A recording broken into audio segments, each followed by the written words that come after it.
All right. So, New York City, Cuomo got a smack in the mouth. Oh, man. Oh, he got slapped so hard. It was kind of funny. Now, look, I have my opinions about all the candidates, but hey, listen, New York City, listen, I know Chicago's got its corruption. I know we got our problems. I listen, and for the conservatives and libertarians in my audience, yes, I know Chicago's got a track record, but listen, New York City, from a Chicagoan, you guys and gals, you beautiful, outstanding people, you upstanding New Yorkers, listen, I will gladly have a slice of New York style pizza. Eat it up. In solidarity. For one day, I will say New York City, it can be a princeps for one day. That's it. Chicago's the princeps for pizza because we're the first among equals. But man, this Cuomo guy, you guys can, you people in New York City can do so much better. And before anyone says, what do you mean, you people? I mean, you people in New York City, because Cuomo got smacked around, okay? It's kind of funny. It's kind of funny. To put a person in this seat at this time with no experience is reckless and dangerous. To Mr. Cuomo, I have never had to resign in disgrace. I have never cut Medicaid. I have never stolen hundreds of millions of dollars from the MTA. I have never hounded the 13 women who credibly accused me of sexual harassment. I have never sued for their gynecological records. And I have never done those things because I am not you, Mr. Cuomo. And furthermore, the name is Mamdani, Mamdani. You should learn how to say it. To put a person... Damn. And of course, there was a little bit more. Just a tiny bit more.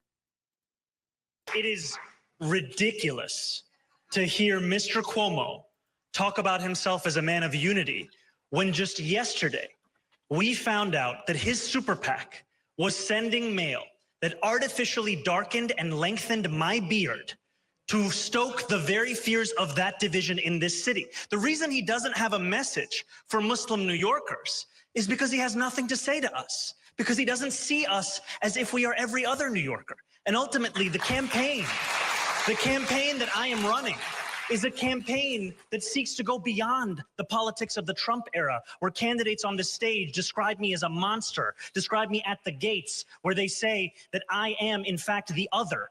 This is a campaign to bring people together. It's why we have the support of Jewish and Muslim New Yorkers. It's why we have the support of people across the 5 boroughs. It is... Now, there's a little bit more here, too. Just a little more spicy stuff here. Spicy. How many of you would support a rent-stabilized rent freeze this year? Hands up if you do. Okay, the ones whose hands are up are Stringer, Myrie, Mamdani, and Lander. Not up. State the question, please.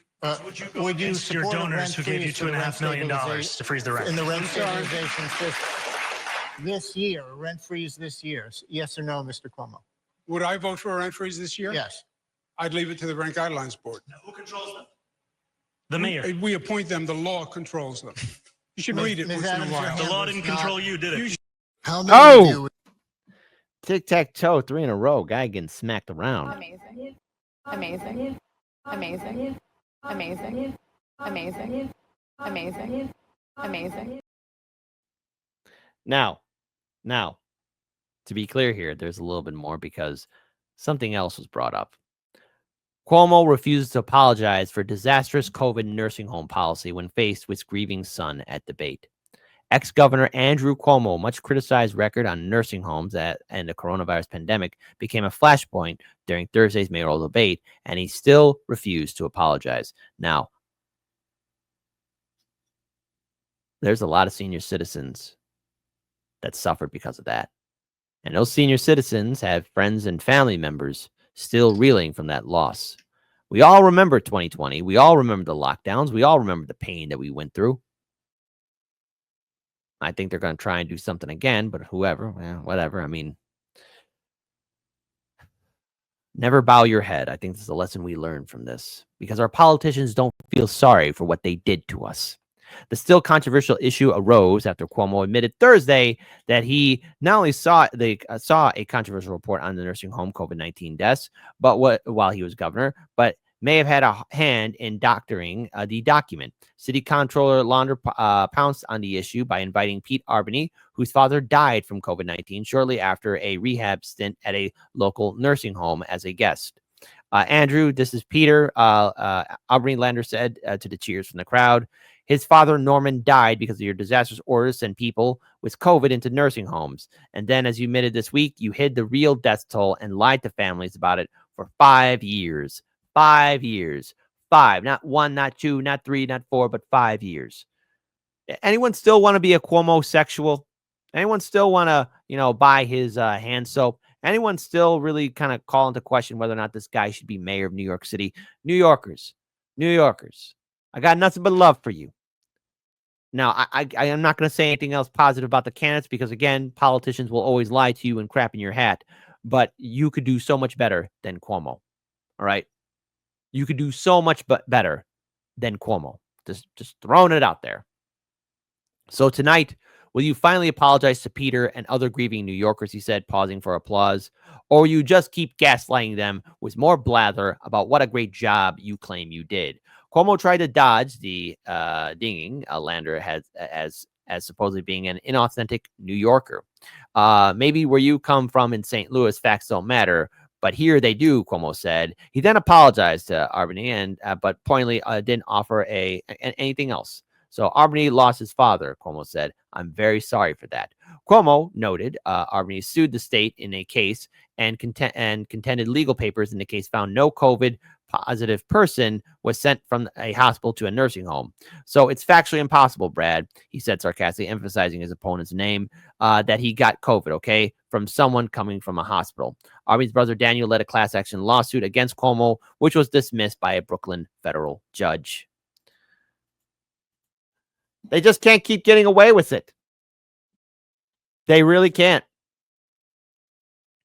And it's painful to even see this. Now, I can't predict how the New York election will play out. There's no way I can predict that. But with that, perhaps that debate, those high-end talking points, people will look at this and say, hey, wait a minute. I remember when Cuomo was governor and things were bad. I remember when Cuomo was governor and a lot of stuff was getting out of control. So I think people need to remember that. And of course, there's people who are still posting and sharing on social media saying, hey, Cuomo, what was your involvement with COVID-19? What happened with these nursing homes? What happened with the people? It's brutal. It's harsh. And this city election, especially whoever holds that seat of being New York City's mayor, is a position of power. And just remember, New York City is a blue city, just like Chicago. They're just not going to give that to anyone. I know we can't vote our way out of it, but a vote for Cuomo is a return back to normal.